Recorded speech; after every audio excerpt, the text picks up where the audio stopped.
Estamos esperando la comunicación de la Xunta de las parroquias que en Vigo tienen menos de 5.000 habitantes y en los que, por tanto, de acuerdo con la decisión del Gobierno de España, no se aplica la limitación de franjas de horarios.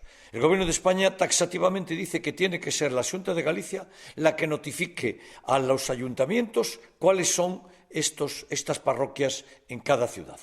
A día de hoy, el Ayuntamiento de Vigo no tiene ninguna comunicación de la Xunta. Ya se la pedimos ayer, se la volvemos a repetir hoy por vía de urgencia y, por tanto, estamos y seguimos sin información. La Xunta de Galicia mantiene el caos, no informa, no transmite las decisiones y, por tanto, nosotros tenemos que estar urgiéndole a la Xunta de Galicia que nos diga cuáles son estas parroquias.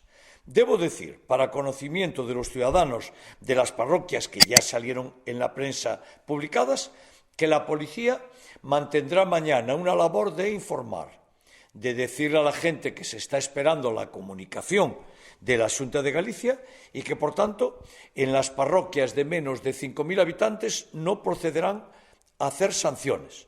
Pero quiero denunciar de nuevo el caos absoluto que está montando la Xunta de Galicia en la ciudad de Vigo y en otras ciudades. Su incapacidad es total y absoluta. Y estamos hablando de cosas muy serias. Estamos hablando de la salud.